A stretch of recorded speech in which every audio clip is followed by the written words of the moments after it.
yung takbo ng sistema ng politika natin talaga agawan ng eksena yan eh, no? Ang importante dyan, alam nila. Kasi hindi naman permanente ang mga nakapwesto, no? Pagdating ng tamang panahon, kung naaalala nila kung sino nagsimula ng project, sino talaga ang nagmamahal sa Davao, pagdating ng tamang panahon, pwede naman natin igawa ng monumento yan o mga awards, no? Kung sino talaga ay nagsimula. Panapanahon lang yan. Ika nga ni President Erap nung araw, weather lang yan. Pinagdedebatehan naman ngayon dito sa social media. Kasi kahapon po, pinangunahan ni President Bongbong Marcos yung pagbubukas nga. By December 15, magbubukas na yung isang tulay dyan po sa Davao City. Pero medyo pumalag po, lalo na yung mga taga Davao, dahil merong pahayag po ang Pangulo at sinabi niya kasi sa kanyang pahayag, this is just one of our 4 legacy projects that will be finishing in Davao. Maraming pumalag kasi alam ng mga taga Davao na kapitbahay lang doon sa tulay kung kailan ba yan nag-umpisa at naipagpatuloy lang ngayon. Any thoughts dito po? Kasi ang mga akusasyon, credit grabbing ang ginawa po nitong Pangulo. Sa mga kababayan sa Davao, konting pasensya. Alam mo, yung takbo ng sistema ng politika natin talaga agawan ng eksena yan eh, no? Ang importante dyan, alam nila. Kasi hindi naman permanente ang mga nakapwesto, no?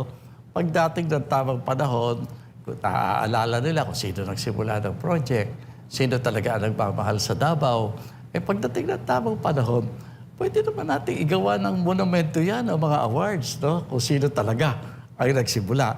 Panapanahon lang yan. Ika nga ni President Erap nung araw, weather lang yan. Opo. Pero nakikita niyo po ba na pag mga ganito pong klase, kasi ang ating mga kababayan ngayon with the advent of technology, nakatutok na sa lahat ng mga kaganapan ngayon. So, kumbaga kung mayroong ganitong klase ng opisyal na alam na ng nakararami kung kanino ito galing tapos i-claim niya, maapektuhan yung kanyang imahe din po, Secretary. Ang Pangulo natin, medyo sira na talaga eh. Sinasira na yung kanyang imahe. At itong ginagawa niya, palagay ko, kailangan kumuha pa siya ng magkagaling na consultant sa kanyang image building, no? Kasi yung ginagawa niya, napakaganda sana kung sinabi niya kung sino talaga nagsimula niyan, matutuwa ang mga taga Davao at baka unawain na rin yung mga pagkakamali niya. Di ba? Sa halip na gano'n mukhang inaangkin niya lahat yung pwedeng angkinin. Akala niya sisikat siya, hindi na. Iba na ang takbo ang isip ng ating mga mamamayan. Nawala na sa kanya ng tiwala. Opo. No? Ayan, dagdag wala ng tiwala pa yan. Yun nga po. Ito, Secretary, ito pong proyekto na ito ay funded din ng China, no? Since 2018 pa ito na nabanggit na ito na sa State of the City Address ni Mayor noon, Sara Duterte. No? So, nag-umpisa ito mula pa noon, siguro na timing lang na ang pagtatayo is mga 2 buwan after ng halalan. So, wala naman siguro tayong proyekto na after mong nanalo, magtatayo agad. Magdadaan yan sa feasibility study, sa napakaraming mga pag-aaral pa. So, dito, na-appreciate po ng Pangulo, talagang na-appreciate niya yung bilis ng contractor nito, which is state-owned ng China. Tapos, napabilib siya sa teknolohiya, tsaka sa kabuuan ng proyekto. Pero, ang napansin ng ating mga kababayan, bakit walang ganito sa kanyang panahon? Yung talagang nag-umpisa siya. Ang nakita ng ating mga kababayan, puro yung mga flood control projects, yung mga maliliit lang na mga proyekto. Dito nakita niyo yung kahalagahan na wala tayong nakitang mga inauguration na kaliwat kanan, unlike during sa past administration, dun sa Build ni former President Rodrigo Duterte. Nanguna talaga siya sa mga inauguration. Kaliwat kanan yung opening, siguro yung iba na timing na sa matatapos during sa Marcos administration. Ipinangako kasi niya ito na build more. Secretary, your thoughts on this? Kasi medyo palagay ko mali yung framework nung siya umupo. Ang inintindi niya ay yung paano siya titibay sa kanyang pwesto. Sinusuyo niya ang mga institusyon, ang mga personalidad, ang mga ahensya ng gobyerno na pwedeng makatulong para patibayin ang kanyang pag-stay sa poder. No? Ang nangyari, hindi accomplishment ang naging basihan ng kanyang pagpapatibay ng kanyang pwesto eh. Ang tingin ko, naging basihan ng kanilang pagsasama ay yung happy lahat. Kung gusto niyo magnakaw, bahala kayo. Mga ganyan na nangyari. Tingnan mo naman na nangyari, ha? Palagay ko, ang legacy na iiwanan ng gobyerno na ito sa kasalukuyan ay yung kalubhaan ng plunder, yung pagnanakaw sa kaban ng bayad. Yan ang talagang matatandaan. No? Contrary to yung sinasabi mo na modelo ng mga nakaraang mga presidente. Alam mo, yung mga nakaraang presidente, binabalansin nila yan eh. Meron silang mga talagang flagship projects at kung pinapaligaya man nila yung kanilang bureaucracia, ay nasa isang tabi yun.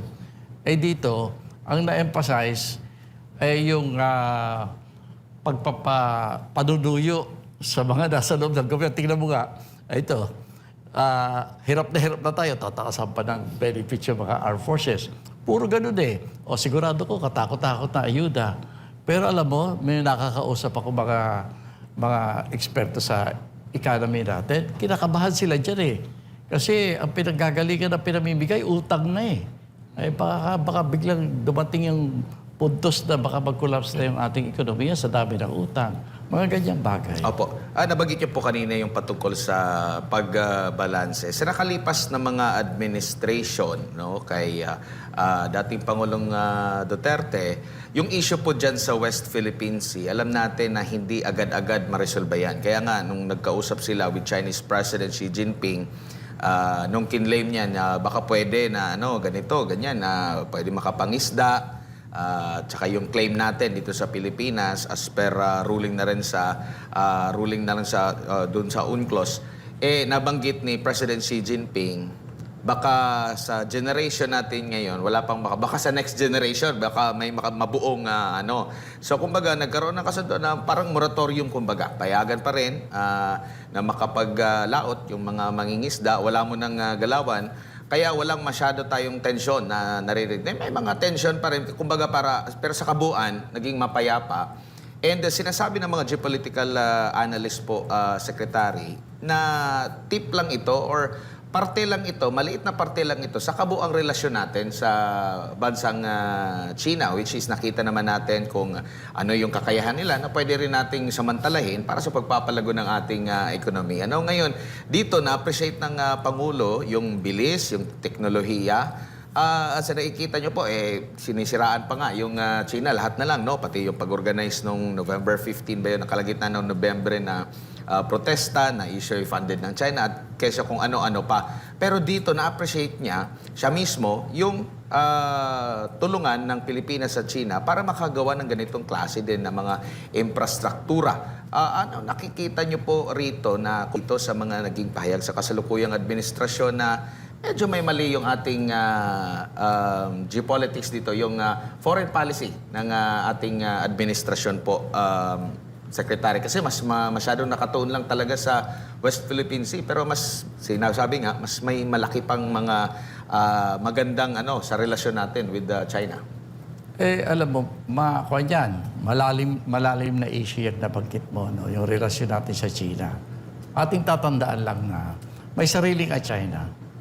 Tayo hindi natin alam kung anong sagot natin sa agenda ng China. Hindi natin alam yan eh. Kaya palagay ko, buuin natin din ang ating pag-aaral at pag-iisip. Bakit nakakagulo sa West Philippine Sea?